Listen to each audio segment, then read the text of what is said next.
Hello, welcome to my vlog of the Wayward Children. I'm gonna read 1 through 6 because I just really liking the world so far. I am halfway through book 1, and I'll put it somewhere on the screen so that you can see it.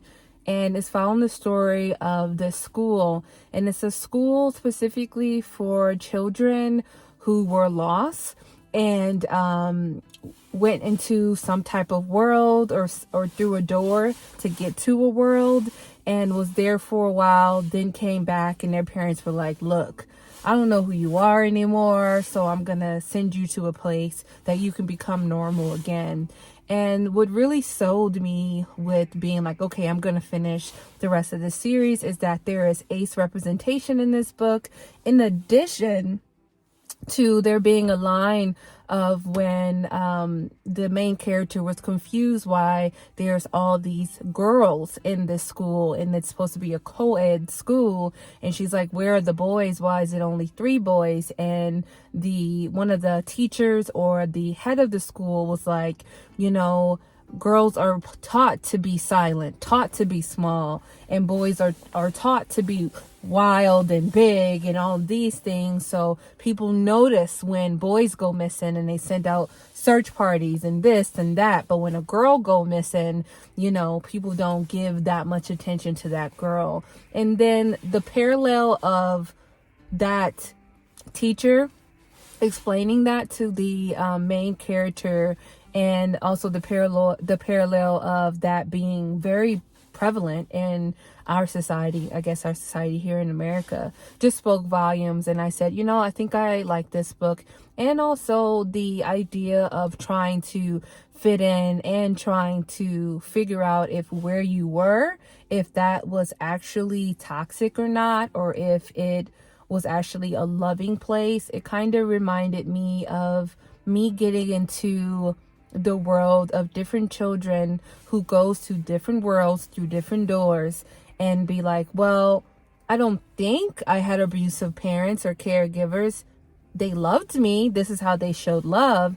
And they're all like trying to figure out, were they really valued? Were they really loved? And what that actually meant. But this book, it has gotten real dark now that I'm in the half part of the book, and I won't spoil it. And we're trying to figure out, what I guess nefarious things is happening and why someone's eyes was gouged out. That's all I'm going to say on that. And I'll let you know what else happens. And it's going to be some B-roll, some other things in this vlog. I'm really excited to vlog again. So shout out to Lala for, including me in this buddy read with her and Megan. And I'm excited to see what's going to happen, because I did try to read book 1 over a year ago. I saw on my Libby, and I said I'm going to head out at 25%, and I'm confused why I said I'm going to head out, because I am loving it, and I'm loving the fast pace of it, and that they're short, and I feel like I just want to eat them up. I did get a couple copies, or wanted to get every physical copy with me, so I did check them out from the library, except book 6, and I'm debating on if I should buy book 6, because I'll just be chilling with book 6. That's a waste of $16. I don't know, but we'll figure that out. So yeah, thank y'all for rocking with me in my first impressions. Let's get to the vlog. Okay, y'all, I finished book 1 of the Wayward Children series, and I loved how dark it was. I loved how attached and detached from friendship and belonging and just like the real world most of the characters were, but not in like a delusional way. Like, they knew what they wanted and how they wanted to receive it, and they were willing to do pretty much anything to get that, or to cope with the fact that they no longer have what they once wanted.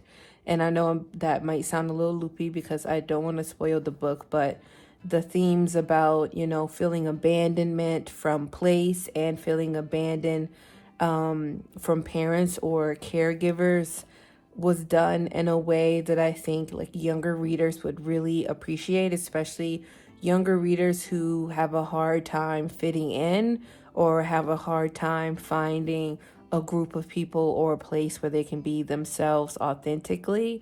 I think book 1 did a really good job at that. And again, the darkness of it really sold book 1 for me. So now I'm on to reading book 2, and I will see y'all in the next clip. Not fresh out of wake up. Yeah, I'm waking up. I don't know why my collar be all curled in. But yeah, I tried to finish book 2 and fell asleep. My grandma woke me up, and you know, life happened. I don't really remember what happened. I'm just trying to get ready for work, and I'm gonna listen to the book while I wash my face and get ready for work.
Yo, listen. Book 2 gave. It gave plot. It gave brevity. It wasn't explaining every blade of grass. It gave you know, what is it? Atmospheric? You know what I mean. It gave everything that needs to be gave. The character development in such a short amount of time it follows the story of some characters from the first book. The way the author got a gift, okay? I love a good callback. I love a good, let's figure out how character A got to where they are. You know, first book, you're getting used to these characters, trying to figure out who they are. And then book 2 gave. It gave everything. It gave science. It gave moments of fantasy. It gave mystery. It gave trying to figure out how to exist in a world when you are being forced to conform to gender norms that doesn't fit the way that you see yourself. Okay? It gave how do you exist in a relationship with a sibling who looks like you and everybody expects y'all to be same. Okay? It gave mystery, a little hint of romance, but not too much that you're just like, ugh, I'm gonna head out. I'm ready for book 3, because book 1 was like, yeah, okay, I feel what y'all doing, let me hop in. But book 2, wow, what a banger. I'm over here, if y'all see stuff in my teeth, mind your business. I'm on my lunch break with my nutty buddy. If they got dairy in this, I'm gonna pass away. I'm gonna pass away right here. Okay, I'm still living, thank God. It's just giving soy, wheat, and peanuts, and I'm cool with all of them. Except soy milk will make me have to take an EpiPen. I don't know what that's about. But what I'm saying is, book 2, okay, Lala. I was judging you for the nature of witches. I said, Lala likes this book. I can't stand it. But it's given. And I think what makes it more enjoyable is because this is what I started reading right after finishing Spare. And baby, it took me for a ride. So this one, it's giving. I see what's happening now. So I'm gonna get on to book 3 I'll let y'all know what's going on, how I'm feeling, what's happening. I want to try to get stuff done so I don't have to stay too late at work, because I do want to paint my nails black. This color shit, not a fan. I thought I love it, but this one is just a bit weird. I don't know. I miss my black nails. So yeah, that's what I will say, and I'll see y'all in the next clip. Stay safe out there. All right, so I'm gonna just come on here real quick. Book 3 is making me want to DNF the whole series. I will be listening to all of these books if I get there. There's a character named Cora in book 3, and the author, I just realized, is reading these books. Whoo! And the character is so annoying. It's like every time she speaks, it's like I'm hearing a chalkboard being scraped, and I'm just really not into it, and I'm fighting for my life. I don't know if I can just DNF this one and go to book 4, but I am fighting for my life, and no. It's bad. It's bad. And not the story is bad. It's the voice of this character. So now I'm like, damn, should I run to the library real quick and get the physical copy and read it physically? Because I don't think I can continue listening to this audiobook, because she about to make me throw them bowls. I think I may do that. I'll see if the library has it. Like I said, I did check them out. I thought they were all at this library, but apparently I have to wait till they get there. I don't know. Pray for me, because I can't order it online and get it here quick enough. The Barnes and Nobles I could drive to don't have it. The 2 bookstores near me don't have it. I just got to get past this, because y'all, this voice, like, I get that the character is supposed to be annoying. I get it, but adding the annoying voice, no ma'am. All right, y'all. Book 3, it wasn't a banger, but it was okay. I say 2.75. Follows the story of young Cora trying to, find her mama. But Cora I think her voice was annoying. I also wanted more action. I don't know. I'll have to sit on, like, what I wanted more of, but it's just like book 2 was such a high, and I just felt like this didn't even match half of that high. So we're gonna go into book 4, but I did want to show you this. So I got this weird setup here of me showing Patreons how to make dumplings. We'll be live in 15 minutes, and it's something that I do for my Patreon every month. And in January, we'll be making homemade dumplings. I got some of the material out. I was gonna prep it, but I'd rather prep it with everyone else. So I got like 2 cameras to kind of figure it out. I'm thinking to add some Creole seasoning and a bit, just a little bit of some crab boil to it for a bit of spice. I mean, why not? Why not put me first? So I'm gonna bring these 2 over here. I did give everyone like a spice list of what to bring, but that's the basics of it. Also, I have some spices here that I need to take out, because this is a dairy-free meal. I do add a little bit of soy sauce. Let me find. I'll actually use this one. I prefer this one to this one right here.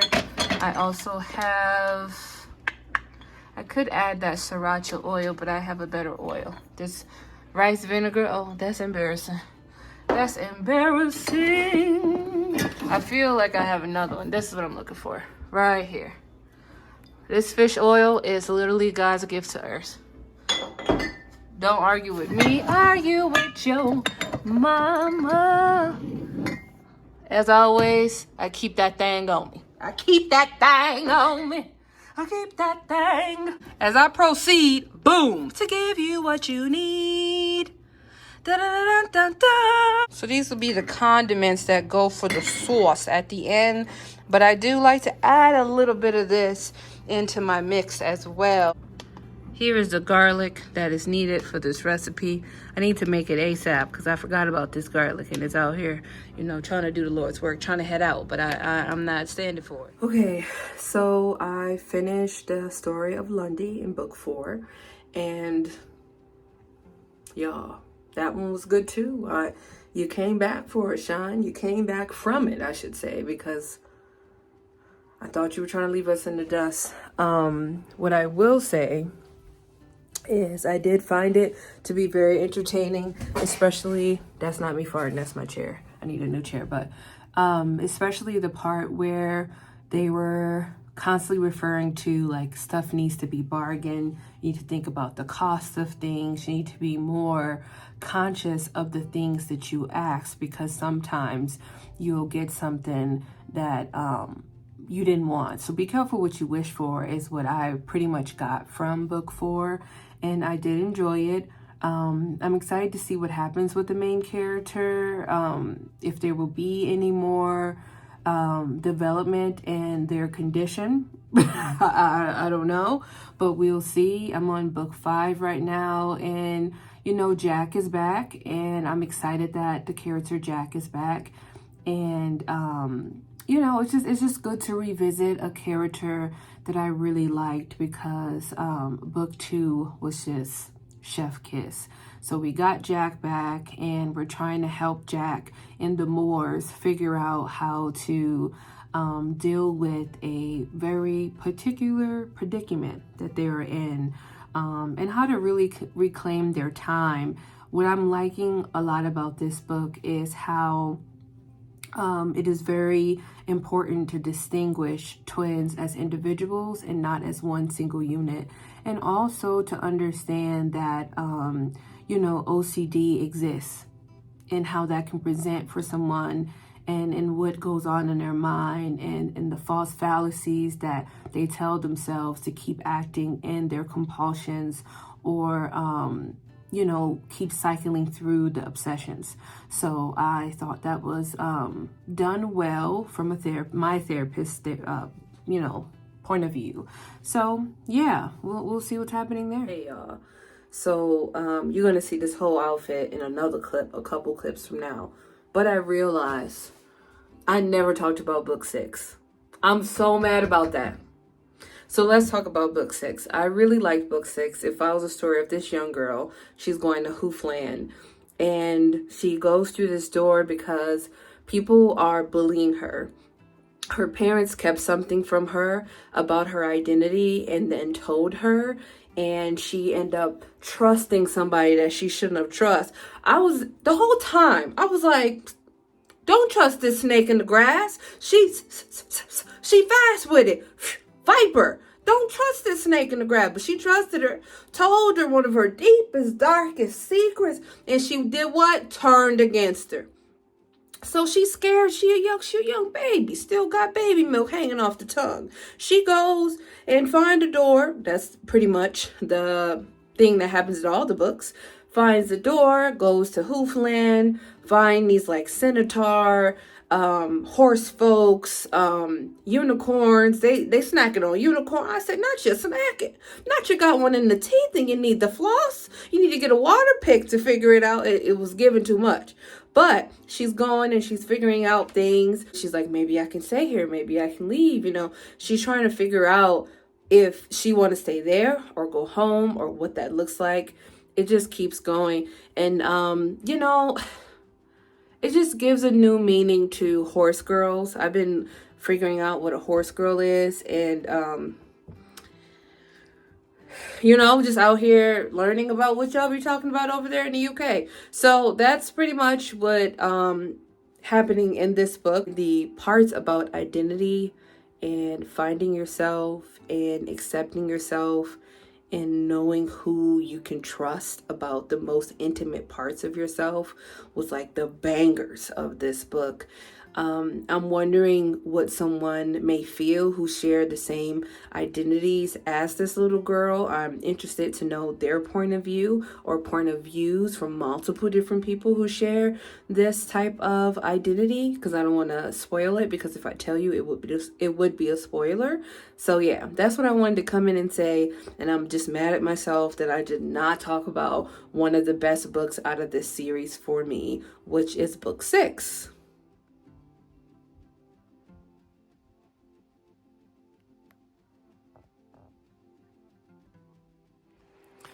So here I am in bed, waking up, trying to get ready for the day. Just gonna take it easy on this Sunday. Try to take it easy as I can. Got a little more homework to do. I want to finish The Myth of Normal today. That's very ambitious. I also want to finish the last 2 books, including the most recent book of the Wayward Children. One of my close friends of mine did a review about it, and I saw a little piece of it. And the trigger warnings kind of like let me know what I'm getting into. And I'm kind of sad about that. I shouldn't have looked at it, but it just came up on my page. So I'm going to try to get into that. I think I should drink some coffee or go and get something. I have to go to the pharmacy. I need to call the pharmacy. Yeah, that's what I want to do today. And just take it easy. I hope y'all are taking it easy. I just need to listen to my body today. And I think I'm going to have to lay down for a large part of the day. Which is something I need to walk myself out of, talking myself that it's lazy. So in any moment that I can rest, I need to rest, you know? So yeah, I did not close my damn blinds enough because y'all still see all this light. The blinds is closed. Well, talk to y'all later.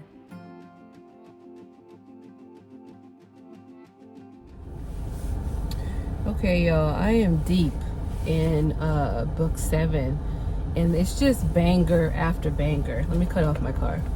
So first, it's just, I wish I had the physical copy so I can like highlight some things, because it's just bangers. Like right now, 2 of the characters are talking about, you know, how if someone believed that they are a hero, then that gives them license to do unspeakable things to people and to like impose their thoughts, their way of living, to impose just unspeakable things. So, and she's talking about it in a way like how, you know, we have to understand the oppressors, who are the people that they are going against. And I don't want to spoil it, but the people that they're going against, of being like, we have to understand them more and understand that to them, they think they're doing no wrong. They think they're doing the Lord's work. But in actuality, they're actually causing a lot of harm, and they don't seem to care about that harm.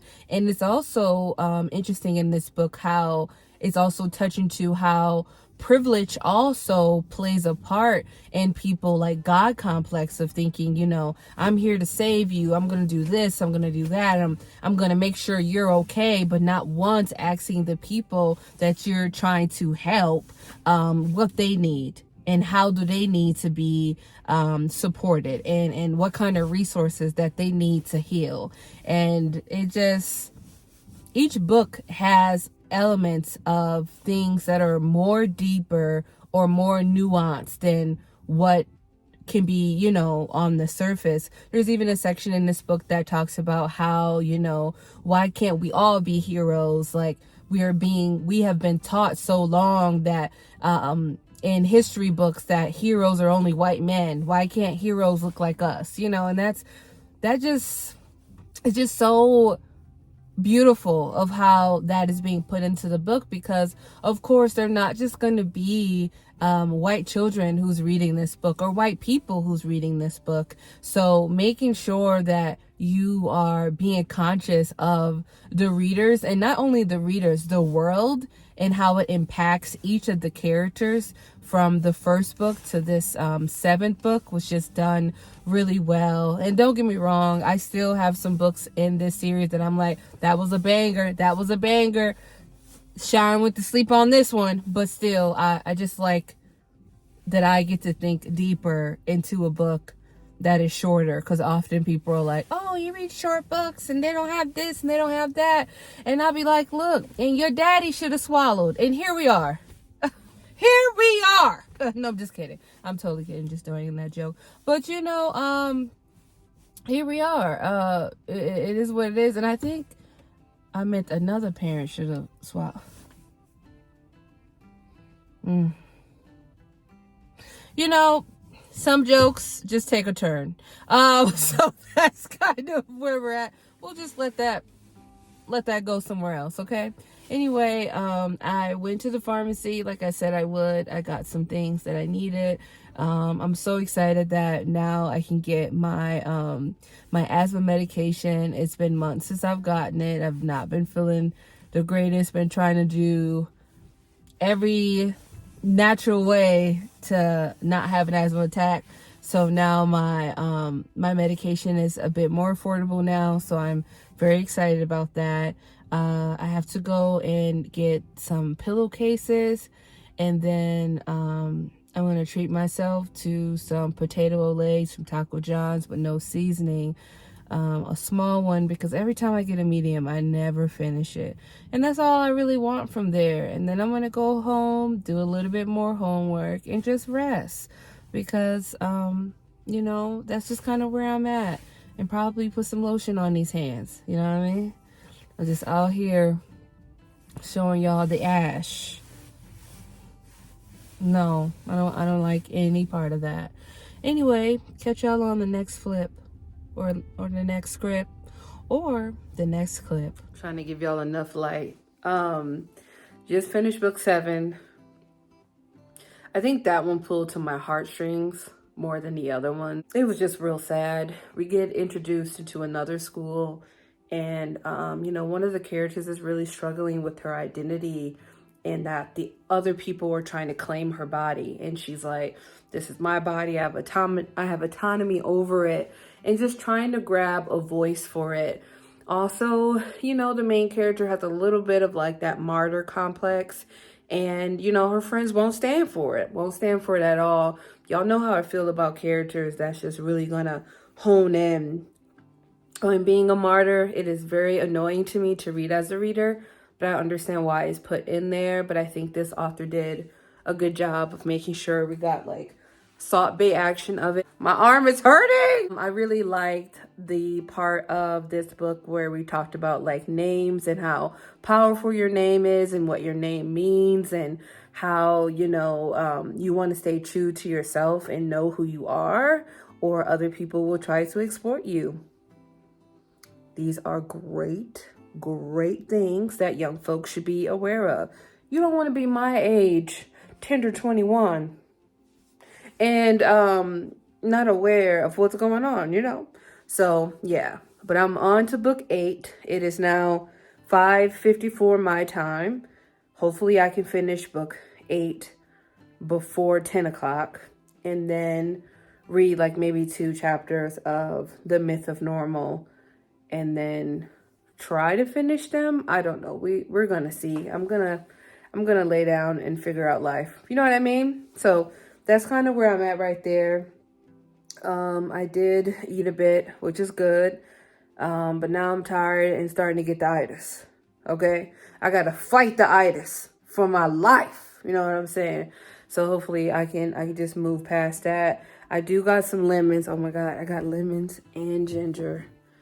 Oh my God. What a time to be alive. So I'm gonna make some tea. Why? It's just my business. It's really my business, and I think that I gotta put me first. You understand? So that's what I'm gonna do. I hope to tomorrow to get knuckle down and get things done with my Patreon, because there's just a lot of posts I want to do. There's also a lot of shorts I want to create, just mass produce. So I got to figure out how I'm going to do all of that. Because if I mass film or bulk film, then it will make life a little easier on me and the 12 other things that I'm doing. Amen. So anyway, see y'all later. Have a good time. Live your life. Amen, amen. I'm going to see y'all in the next clip. I don't know why I'm saying goodbye like that. So long, farewell to you, my friend. Goodbye for now until the next clip ends. Just kidding. See you on the next clip. Look. I know that the lighting isn't great. And I'm only 10% into book 8. Please grab your tissues. Because this is a hard one. Grab the tissues. I'm ready to bawl. Holy smokes. I'm mad that I was recording. Didn't press record. No record was pressed. But I'm done. I finished it. I finished book 8. It didn't wreck me in the way that I thought it was. So I'm thankful. There is some content warnings of implied sexual assault. Be aware of that. The way that this book talks about how things can steal your time.